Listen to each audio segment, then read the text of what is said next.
Hello friends, this is Jitesh and welcome to Examopedia. आज हम 20 दिसंबर को आरआरबी एनटीपीसी में मैथ्स के क्वेश्चंस जो आए हैं उनको डिस्कस करेंगे, उनको सॉल्व करेंगे। आइए शुरू करते हैं। पहला क्वेश्चन है, the sum of two numbers is 60 and their HCF and LCM are 12 and 72 respectively. So what is the sum of their inverse. तो हमसे यहाँ बोला गया है कि भाई दो नंबर हमें दे रखे हैं और उनका सम दे रखा 60, मतलब दो नंबर जो है उनका सम 60 है। तो अगर हम एक नंबर एक्स और एक वाई मानते हैं तो उन दोनों का सम कितना हो गया, 60 हो गया। उनका एलसीएम और एचसीएफ दे रखा है और हमसे बोला गया है कि उनका इन्वर्स, मतलब नंबर का इन्वर्स क्या हो जाएगा, 1/x और 1/y, इनका सम क्या होगा वो हमसे पूछा गया है। इनका सम हमसे पूछा गया है, ठीक है, हम ऐड कर रहे हैं। तो 1/x प्लस 1/y को ऐड करेंगे तो एलसीएम लेंगे, एक्स वाई ऊपर आ जाएगा वाई प्लस एक्स, ठीक है। अब आप देख पा रहे हो कि वाई प्लस एक्स ही क्या है, ये दोनों नंबर का सम है। तो पुट कर दें यहाँ पे वैल्यूज़ की, 60 एक्स वाई क्या है यहाँ पे, दोनों नंबर का प्रोडक्ट। और हमें पता है दो नंबर का एलसीएम और एचसीएफ जो होता है उन दोनों का प्रोडक्ट और उन दोनों का नंबर क्या होता है, बराबर। मतलब कि एक्स और वाई की मल्टीप्लिकेशन में जो आएगा वो किसके बराबर होगा, उनके एलसीएम और एचसीएफ के मल्टीप्लिकेशन के बराबर होगा। तो बस एक्स और वाई की जो मल्टीप्लिकेशन का प्रोडक्ट होगा उसकी वैल्यू क्या होगी, 12 × 72, 12 5 times, and the answer is 5/72। चलिए नेक्स्ट क्वेश्चन की तरफ बढ़ते हैं। If the height of a cylinder is 14 centimetre at the at the curve surface area is 528 centimetre square, find the volume. तो हमें क्या है, एक सिलेंडर का जो है हाइट दे रखी है और उसका कर्व सरफेस एरिया दे रखा है और हमसे उसका वॉल्यूम पूछा गया है। तो आप जानते हैं कर्व सरफेस एरिया क्या होता है, 2πr/h, और जो कि हमें क्या दे रखा है, 528। यहाँ पर हमें पाई की वैल्यू पता है, एच पता है, हम आर को निकाल लेंगे। 2 × 22/7, आर हमें निकालना है और एच की वैल्यू है 14, जो कि किसके बराबर है, 528 के बराबर। 7 से 2 टाइम कटा, 11 2 ज़ा एंड 11 48 टाइम्स, ठीक है। तो 8 आर किसके बराबर आ गया, 48 के। 2 × 2 × 2 तो कितना हो गया, 8। आर की वैल्यू कितनी आ गई हमारे पास, 6 आ गई। आर की वैल्यू हमें पता चल गई है 6 है, एच हमें पता ही है, पाई की वैल्यू हमें पता है, तो हम वॉल्यूम नहीं निकाल सकते, निकाल सकते हैं तो क्या करेंगे, वॉल्यूम क्या होता है आपका सिलेंडर का, πr² तो क्या हो गया, 22/7 इंटू 6 × 6 × 6 × 14, 2 टाइम्स कटा। इसको अगर आप सोल्व करोगे तो आपके आएगा 44 × 36, that is equals to 1584 centimetre cube, ठीक है। चलो नेक्स्ट क्वेश्चन की तरफ बढ़ते हैं। नेक्स्ट क्वेश्चन है, simple interest on an amount for 2 years is ₹500। What is the compound interest on the same amount at the same rate. तो कह रहे हैं कि भाई अगर सिंपल इंटरेस्ट लगाते हैं हम किसी प्रिंसिपल अमाउंट पे तो उस पर जो ब्याज मिलता है हमें 2 साल का, वो कितना होता है, 500 रुपये होता है। अगर हम सिंपल इंटरेस्ट ना लगा के कंपाउंड इंटरेस्ट लगाते तो उसी साल, मतलब उन 2 सालों के लिए, और सेम ही क्या ब्याज दर पे, मतलब सेम ही इंटरेस्ट रेट पे, जो हमें कितना जो वहाँ से कंपाउंड इंटरेस्ट होता वो पूछा गया है। तो सिंपल इंटरेस्ट क्या होता है आपको पता ही है, दोनों साल का सेम होगा। अगर हमारा 500 2 साल में लगा तो पहले साल में भी 250 इंटरेस्ट आया होगा, दूसरे साल में भी 250 इंटरेस्ट आएगा। क्यों, सिंपल इंटरेस्ट केवल प्रिंसिपल पे लगता है, बट कंपाउंड इंटरेस्ट किस पे लगता है, आपके प्रिंसिपल पे तो लगेगा ही लगेगा, बट क्या होता है वो उसके बाद आपके जो इंटरेस्ट पे भी इंटरेस्ट लगता है। तो अगर सिंपल कंपाउंड इंटरेस्ट की बात करें तो पहले साल के तो वो भी 250 होगा, बट दूसरे साल के लिए क्या होगा, वो 250 और प्लस में क्या आएगा, इस पर लगने वाला इंटरेस्ट। और हमें दे रखा ब्याज दर कितनी है, 10% है। तो 250 का 10% कितना हो जाएगा, 25, ठीक है। तो कितना हो गया, अगर जोड़ोगे इसको 525, तो 525 रुपये क्या हो जाएगा आपका आंसर हो जाएगा, ठीक है। अगले क्वेश्चन पे चलते हैं। In a triangle A B C, angle A equals to 2x, angle B equals to 3x - 12 and angle C equals to 5x - 18। और हमसे पूछा है कि लार्जेस्ट एंगल बताइए, ठीक है। तो लार्जेस्ट एंगल हमसे पूछा है और एंगल हमें एक्स की फॉर्म में दे रखे हैं। तो आप जानते हैं ट्राइंगल के सभी एंगल का सम कितना होता है, 180 डिग्री होता है। तो angle A plus B plus C किसके बराबर हो जाएगा, 180 डिग्री के। तो 2x plus 3x - 12 plus 5x - 18 किसके बराबर हो जाएगा, 180 के बराबर हो जाएगा। 2x 3x और 5x कितना हो गया, ये हो गया 10x, -12 एंड -18 कितना हो गया, -30, 180 के बराबर है। और x की वैल्यू कितनी आ जाएगी यहाँ से 210 और x की वैल्यू आ गई हमारी 21। ठीक है, इस x की वैल्यू को आप पुट कर दीजिए कहाँ पे, यहाँ इनमें, तो हमें किसकी वैल्यू मिल जाएगी, हमें एंगल्स मिल जाएंगे। तो एंगल ए किसके बराबर आ जाएगा, एंगल ए आ जाएगा आपका 2 इंटू एक्स मतलब 42। एंगल बी किसके बराबर आ जाएगा 3 इंटू एक्स मतलब 63 माइनस 12 51 डिग्री। और एंगल सी जो है वो किसके बराबर आ जाएगा आपका 5 इंटू 21 मतलब 105 माइनस 18 87 डिग्री। अब आप देख पा रहे होंगे कि हमारा जो एंगल सी है वो क्या है, वो सबसे बड़ा है। तो हमारा आंसर क्या हो गया, angle C is the largest angle of 87 degree. Next question, find the HCF of the number 56 216 and 28। हमें इनका एचसीएफ निकालना है। ठीक है, 56 216 एंड 28, कुछ नहीं करना, आप इनके फैक्टर कर लीजिए। नॉर्मल प्राइम फैक्टर नहीं करने आपको, सिंपल एक फैक्टर करने कंपेरिजन के लिए। 7 इंटू 4 6 इंटू 6 इंटू 6 8 7 जा 56। यहाँ आप देख पा रहे होंगे यहाँ पर 7 है, यहाँ पर 7 है, बट यहाँ 7 नहीं है, तो 7 तो कॉमन आया नहीं। ठीक है, यहाँ से आप 4 कॉमन ले सकते हो, यहाँ से भी 4 कॉमन ले सकते हो, यहाँ से भी 4 कॉमन ले सकते हो। तो हमारा जो एचसीएफ आ गया वो क्या आ गया, वो हो गया 4। तो हाईएस्ट कॉमन फैक्टर इस क्वेश्चन का क्या है, 4। नेक्स्ट क्वेश्चन की तरफ बढ़ते हैं।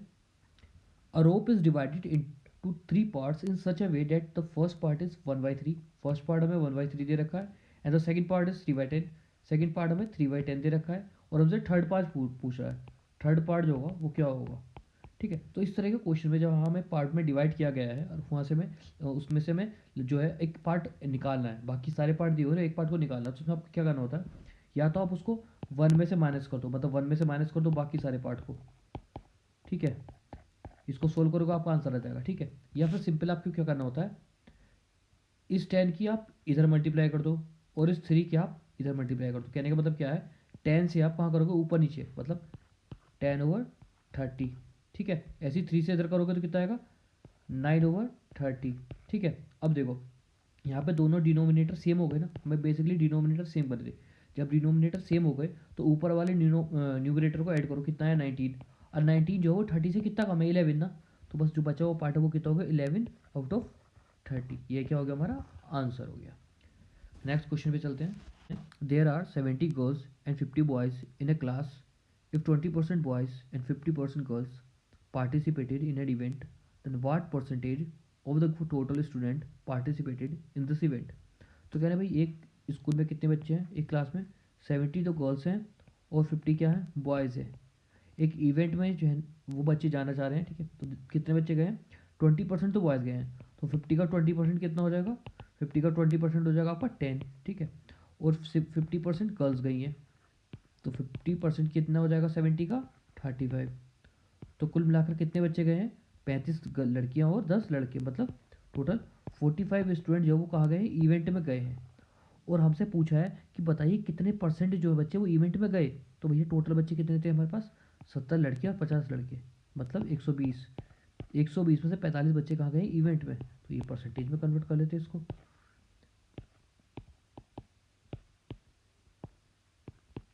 कितना आ गया 75/2 डेट इक्वल्स टू 37%।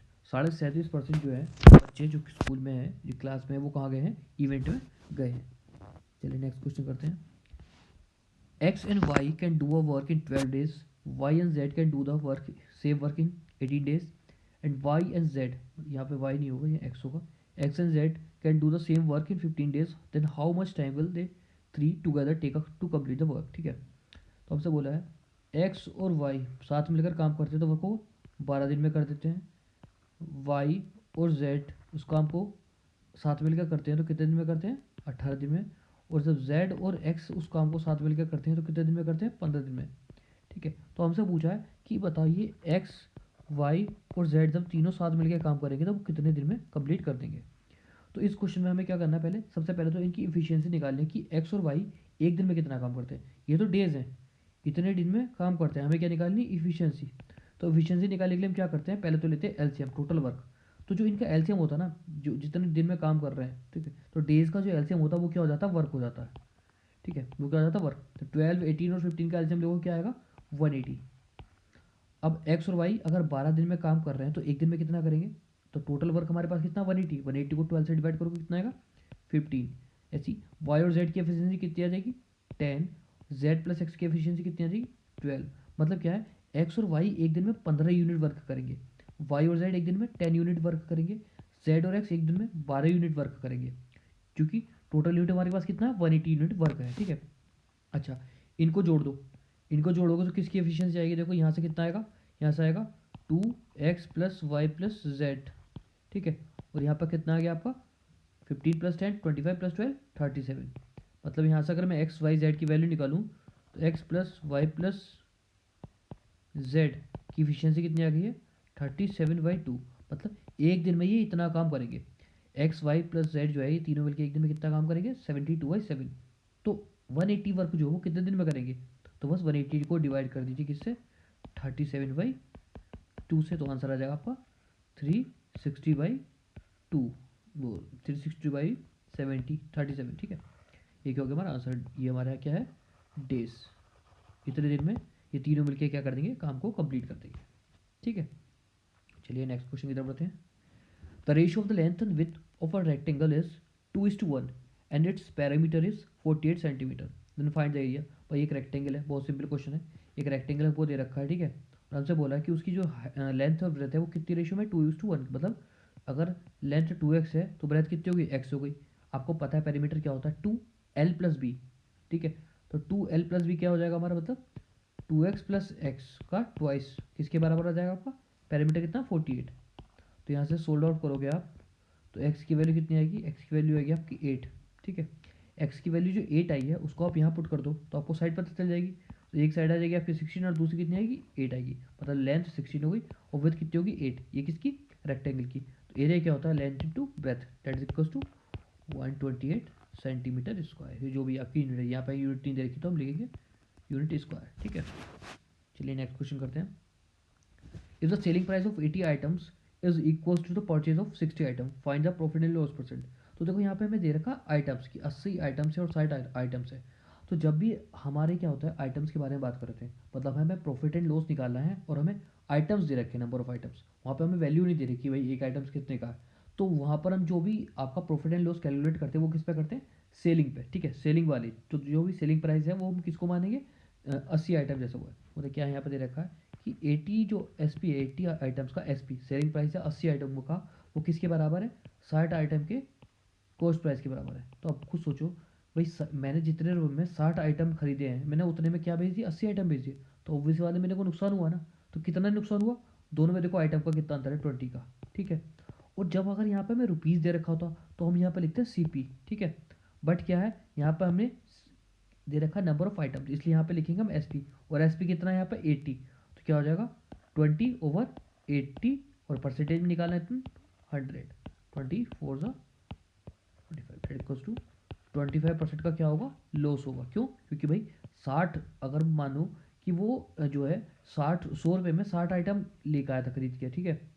ठीक, अब वो क्या कर रहा है वो उन 100 मतलब कहने का मतलब है कि उन 100 रुपये में क्या कर रहा है 80 आइटम बेच दे रहा है, उन 100 रुपये में 80 आइटम बेच दे रहा है, तो भाई 20 आइटम का तो नुकसान हो गया ना पैसे का, ठीक है। चलो नेक्स्ट पे चलते हैं।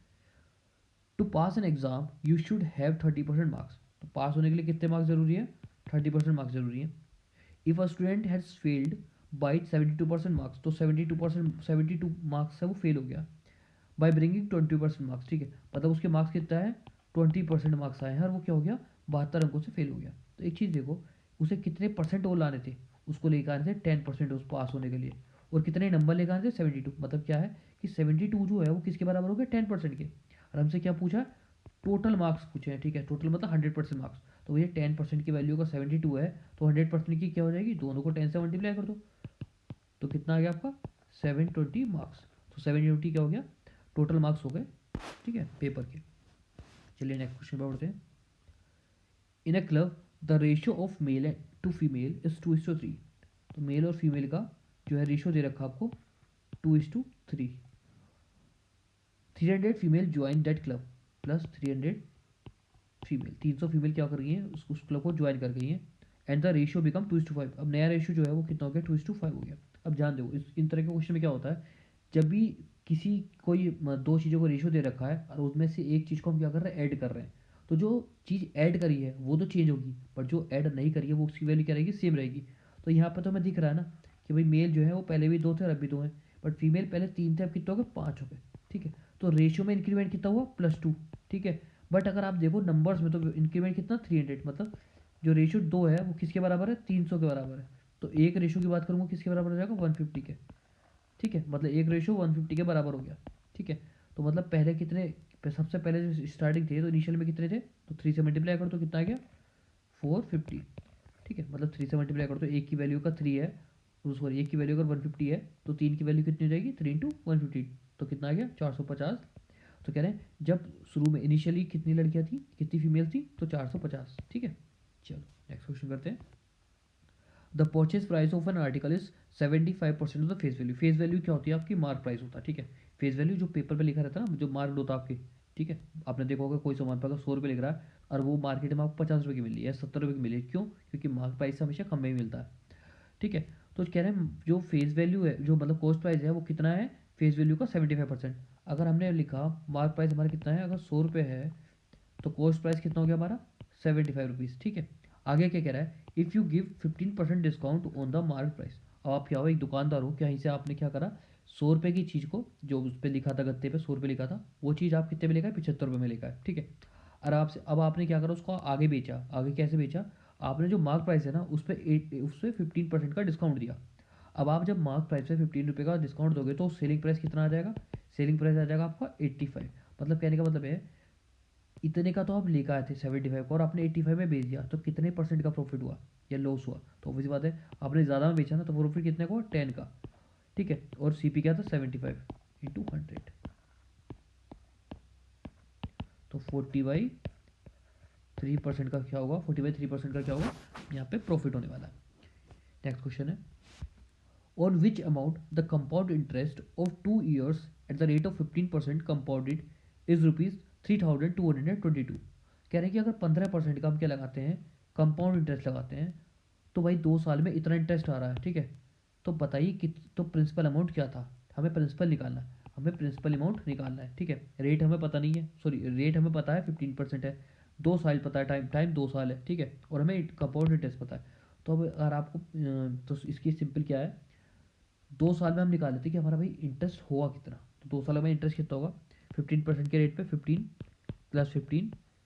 +15 इंटू 15/100, ये कितना आ गया, 30 + 225/100। इसको कट करोगे यहाँ कितना आ गया, 32.25%। कह रहे ये क्या है, इतना। मतलब अगर आपने 100 रुपये इन्वेस्ट करे थे, ठीक है, अगर आपने 100 रुपये इन्वेस्ट करे थे तो उस पर इंटरेस्ट कितना आ गया है, इंटरेस्ट आ गया है 15% के अकॉर्डिंग, कितने कितने उसका आपके पास 2 साल में 32.25% का। ठीक है, अब ये जो इंटरेस्ट है ये क्या परसेंटेज है, इतना परसेंट प्रिंसिपल का, इतना परसेंट क्या हो गया आपका इंटरेस्ट हो गया, उसी की वैल्यू दे रखी है हमें यहाँ पे। मतलब 32.25% अगर 3225 है, 32.25% इसको टू कितना है, 3225। ठीक है, तो हमसे पूछा भाई 100% क्या होगा, तो पहले 1% की वैल्यू निकाल लेते हैं। 1% की वैल्यू क्या होगी, 3225/32.25। ठीक है, पॉइंट हटाओगे या जीरो बढ़ाओगे, ये 1 हो गया। ठीक है, अब 1% की वैल्यू कितनी, 100 है, तो वही 100% की वैल्यू कितनी जाएगी, 10,000। तो हमारा क्या हो गया, 10,000। मतलब जो प्रिंसिपल अमाउंट है वो किसके बराबर है, वो है 10,000। चलिए नेक्स्ट क्वेश्चन करते हैं। Find the sum of number from 1 to 100। कह रहे हैं 1 से लेके 100 तक के जो नंबर है उनको सम करना है। कैसे सम करना है, कि जब भी वो नंबर 7 से डिवाइड हो, क्या रिमाइंडर है, 3 आए। तो सबसे पहले हम क्या देखेंगे, कि जो सबसे छोटा नंबर है, कि जो 7 से डिवाइड करने के बाद रिमाइंडर 3 दे रहा है, वो ढूंढेंगे। तो अगर हम 1 को 7 से डिवाइड करते हैं तो रिमाइंडर क्या बचेगा, 1। ऐसे ही 2 को करते तो 2 बचेगा, 3 को करेंगे तो 3 बचेगा। ठीक है, 4 को करेंगे तो भी 4 बचेगा, 5 करेंगे 5 बचेगा, 6 करेंगे 6, 7 करेंगे 0 रिमाइंडर बचेगा, 8 करेंगे तो फिर 1 बचेगा, ऐसे करके आगे बढ़ते रहेंगे। तो जब हम 10 पे आएंगे तो 10 पे रिमाइंडर कितना बचेगा, 3। ठीक है, तो हर 7 पे नंबर चेंज होगा, 17, 24। ठीक है, ये क्या हो गया आपके, ये नंबर्स हो गए। कहाँ तक जाएंगे, लास्ट नंबर। तो 100 में 98 तो पूरा डिवाइड हो जाता है। ठीक है, 91 पूरा डिवाइड हो जाता है, तो रिमाइंडर कहाँ बचेगा, 94 पे। ठीक है, तो 94, तो सबसे छोटा नंबर क्या हो गया, 3 हो गया, सबसे बड़ा नंबर क्या हो गया आपका, 94। ठीक है, अच्छा हमें क्या निकालना है, सम निकालना है। तो बेसिकली देखो अभी यहाँ क्या बन रहा है, AP यहाँ कितना है +7, यहाँ कितना है +7, यहाँ कितना है +7, ऐसे ही चलता रहेगा। तो मतलब क्या है, ए जो पहली टर्म होगी एक, ये क्या बन गई AP, जिसकी पहली टर्म क्या है 3 है, लास्ट टर्म क्या है आपकी 94, और डिफरेंस मतलब कॉमन डिफरेंस होता है उसको, वो कितना हमारे पास 7। अगर हमें इसका सम निकालना है तो सम क्या होता है n/2 a + l, ठीक है, या फिर हम ऐसे लिख सकते हैं n/2 2a + n-1 × d, ठीक है।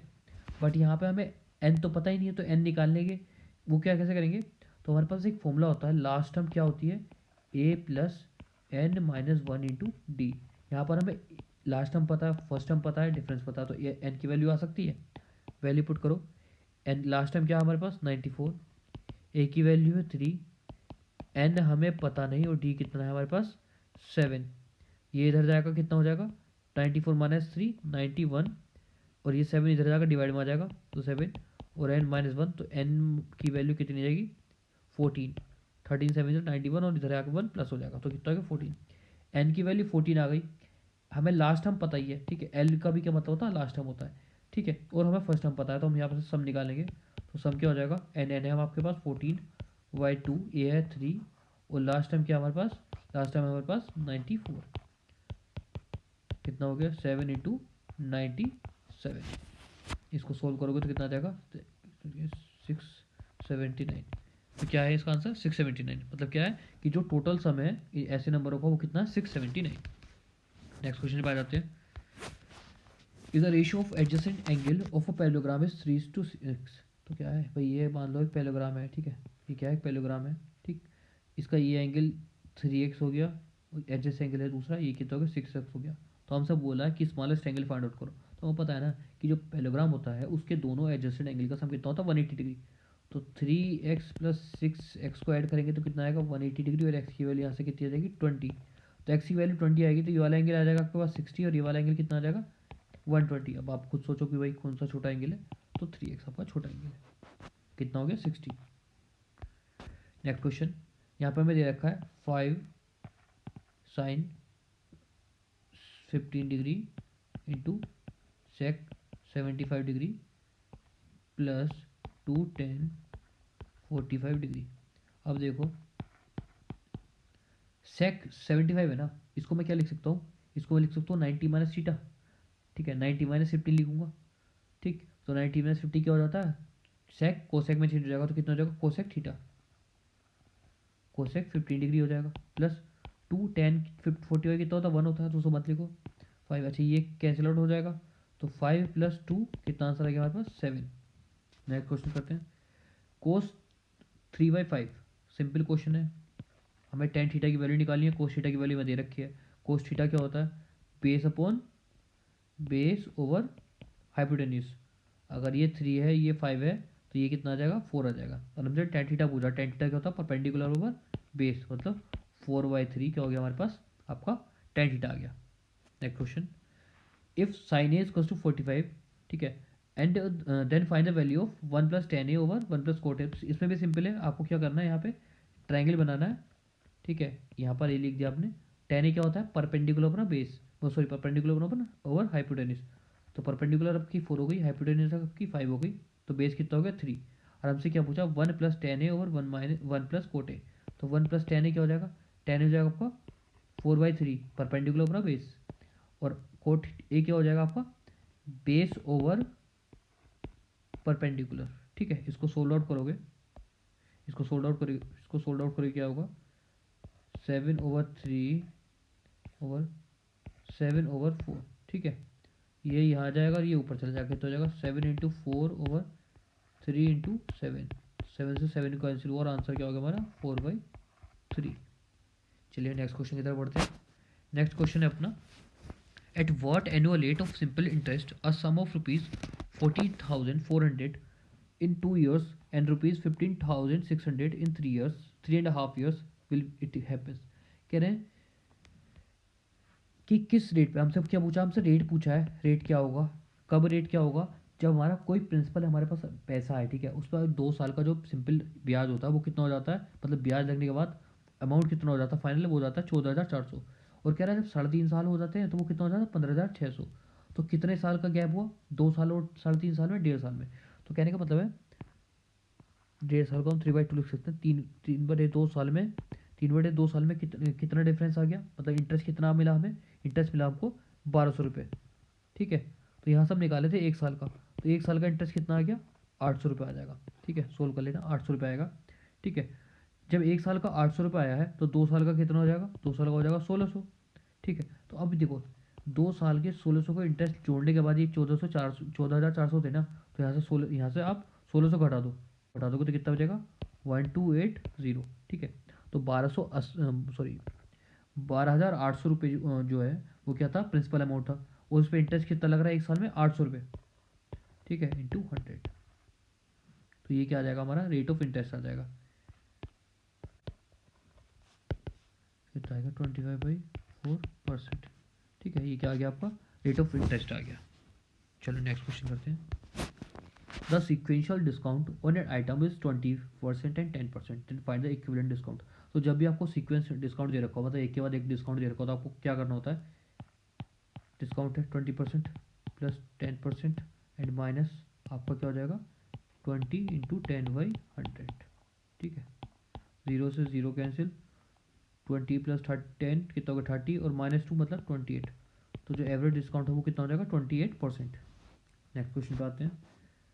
699 को आपको क्या करना है, 699 को आपको रोमन में लिखना है। ठीक है, 699 को रोमन में लिखने से पहले आपको क्या आना चाहिए, आपको रोमन नंबर पता होना चाहिए। ठीक है, क्या पता होना चाहिए, रोमन नंबर पता होना चाहिए। तो चलिए रोमन नंबर आपको एक बार नोट डाउन कर लेते हैं, सॉरी, रोमन नंबर एक बार क्या कर लेते हैं, आपके नोट डाउन कर लेते हैं। तो जैसे क्या है, 1 2 3 4 5 6 7 8 9।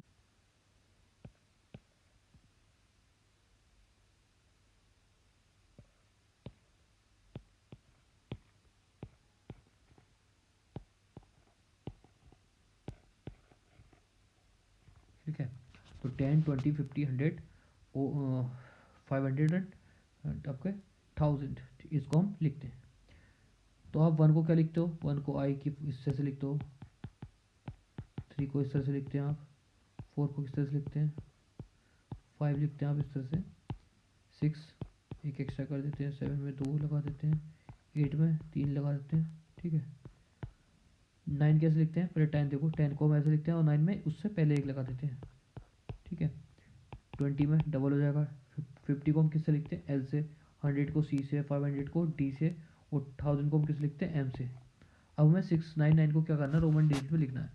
ठीक है, 699 को क्या लिखना है, रोमन डिजिट में कन्वर्ट करना है। तो देखो इस पर क्या करते हैं हम, पहले इसको ब्रेक कर लेते हैं, ब्रेक कैसे, 699 ऐसे ही बोलते हैं ना, 699, तो 600 अलग हो गया, 90 अलग हो गया, 9 अलग हो गया।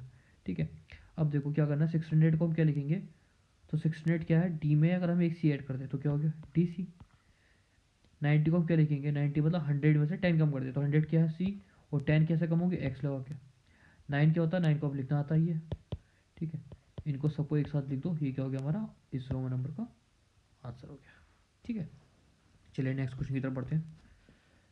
An item of ₹15,000 cost price is sold at ₹20,000। ठीक है, तो कहने की 15 is sold at ₹2000, find the profit percent. तो कहने की कोई 1500 की चीज़ हमने क्या करा, 2000 में बेच दी, तो उससे प्रॉफिट परसेंट बताना है। तो देखो कितनी की चीज़ लेकर आए थे, 1500 की, और बेची कितनी, 2000, मतलब कितने रुपये ज़्यादा, 500 रुपये। तो 1500 में 500 कमाए हमने, इंटू 100, तो परसेंट कितना आ गया, 33:1/3%। क्या हो गया आंसर, इतना वो प्रॉफिट कमाएगा। ठीक है, तो आपको सारे क्वेश्चन समझ में आए होंगे। ठीक है, थैंक यू, बाय।